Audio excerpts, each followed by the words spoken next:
No ano de 480 a.C., uma batalha foi travada em um estreito corredor montanhoso da Grécia, chamado Termópilas.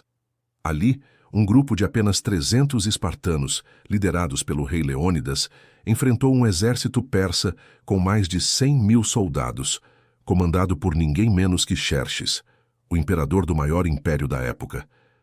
Essa história é contada em livros, filmes e lendas, muitas vezes como uma fábula heróica, quase mitológica. Mas o que realmente aconteceu naquela passagem estreita entre as montanhas e o mar? Quem eram os homens que decidiram ficar mesmo sabendo que iriam morrer? E por que esse ato de resistência ficou gravado como um dos eventos mais decisivos da história do Ocidente? A história da Batalha das Termópilas é muito mais complexa do que a versão romantizada apresentada em filmes. Ela envolve intrigas políticas, estratégias militares, espionagem, traição e, acima de tudo, uma profunda convicção de que a liberdade era mais importante do que a própria vida. A Grécia, naquela época, não era um país unificado. Era composta por cidades-estado independentes, como Atenas, Esparta, Corinto e Tebas. Cada uma com seu próprio governo, exército e cultura. Mas, em comum, compartilhavam a língua, a religião e o medo do Império Persa. Após a primeira tentativa frustrada dos persas de invadir a Grécia na Batalha de Maratona, onde os atenienses conseguiram repelir as tropas inimigas, Xerxes planejou uma segunda invasão, desta vez com um exército colossal. Ele atravessou o Helesponto com uma ponte feita de barcos e marchou em direção à Grécia, com centenas de milhares de homens. Diante dessa ameaça, as cidades gregas precisavam se unir. Mas muitas estavam divididas, hesitantes, ou simplesmente temerosas demais para agir. Esparta, conhecida por sua disciplina militar extrema, decidiu enviar uma força de elite para retardar o avanço persa, enquanto as demais cidades organizavam uma defesa mais robusta. Leônidas, o rei espartano, escolheu pessoalmente os 300 guerreiros que o acompanhariam.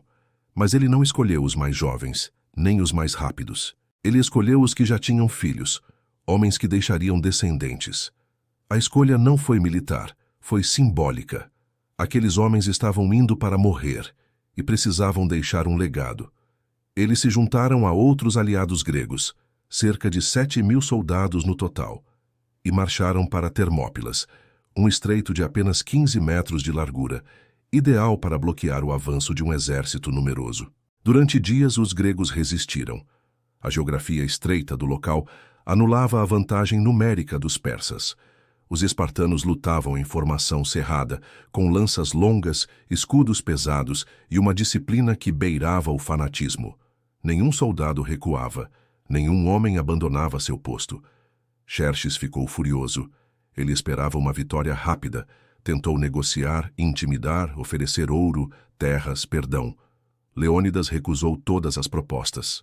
Em um dos diálogos registrados por historiadores, quando Xerxes ordena que os espartanos entreguem suas armas, Leônidas responde com a famosa frase: "Venha pegá-las." Mas a resistência grega não duraria para sempre. Um traidor grego chamado Efialtes revelou aos persas uma trilha secreta que contornava o desfiladeiro. Com isso, os persas conseguiram flanquear os espartanos. Quando Leônidas soube da traição, ele dispensou a maioria das tropas gregas, mantendo apenas seus 300 espartanos e cerca de 700 aliados de Tespas e Tebas. Eles sabiam que seriam massacrados, mas decidiram lutar até o fim, e lutaram. No último dia de batalha, os espartanos exaustos e feridos lutaram com lanças quebradas, espadas curtas e até com as mãos. Leônidas foi morto. Seu corpo foi disputado como troféu. Os últimos espartanos cercaram o cadáver de seu rei e lutaram até serem mortos. Os persas venceram, mas a vitória teve um preço alto. Termópilas não foi o fim da guerra, mas foi o começo da derrota persa. A resistência espartana deu tempo para que Atenas evacuasse sua população e preparasse sua frota. Na batalha naval de Salamina, os gregos destruíram grande parte da armada persa. Meses depois, na Batalha de Plateias, os persas foram finalmente derrotados. Xerxes voltou para a Pérsia humilhado, mas o que torna Termópilas tão importante não é apenas o aspecto militar, é o simbolismo, é a ideia de que poucos homens, determinados e livres, podem resistir ao maior dos impérios. É a noção de que a liberdade vale mais do que a vida. Esparta era uma sociedade militarizada. Os meninos começavam o treinamento aos 7 anos. Viviam sob disciplina extrema, aprendiam a resistir à dor, à fome e ao medo. Suas vidas giravam em torno da guerra. Mas os 300 não eram apenas soldados, eram cidadãos dispostos a morrer por um ideal. E é esse ideal que ressoou através dos séculos. O historiador Heródoto, que viveu poucos anos após o evento, registrou muitos dos detalhes da batalha, e graças a ele, temos boa parte das informações. Mas há lacunas, e há segredos. Alguns acreditam que Leônidas sabia desde o início que Termópilas era uma missão suicida, que o verdadeiro objetivo era provocar uma reação emocional nas outras cidades gregas, mostrar que, mesmo em face da morte certa, havia honra em resistir. Outros dizem que Esparta, dividida internamente, não podia mandar seu exército completo por causa de festividades religiosas, mas que Leônidas desafiou os próprios sacerdotes para salvar a Grécia. Também há quem questione os números. Teriam os persas realmente 100.000, 200.000 soldados? Ou esses números foram exagerados para engrandecer o feito dos 300? De qualquer forma, os resultados foram reais. Termópilas tornou-se símbolo de resistência. Leônidas virou lenda. Os nomes dos 300 foram imortalizados.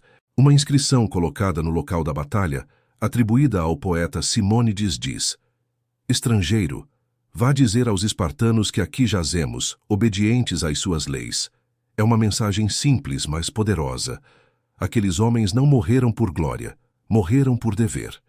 No mundo moderno, Termópilas é lembrada por filmes como 300, que romantizam e exageram aspectos da batalha. Mas o cerne da história permanece verdadeiro. Uma pequena força enfrentou um império, e com isso mudou o curso da civilização ocidental. Se a Grécia tivesse caído sob o domínio persa, o mundo teria sido muito diferente. As ideias de democracia, filosofia, ciência e liberdade que floresceram na Grécia Antiga poderiam ter sido sufocadas. Termópilas foi, portanto, mais do que uma batalha. Foi uma encruzilhada da história. Um lembrete de que a coragem, mesmo diante do impossível, pode ressoar através dos séculos. Os espartanos sabiam que iam morrer, mas lutaram mesmo assim. E é por isso que mais de 2000 anos depois, ainda falamos deles, ainda nos inspiramos neles, e ainda perguntamos: o que eu faria se estivesse em Termópilas?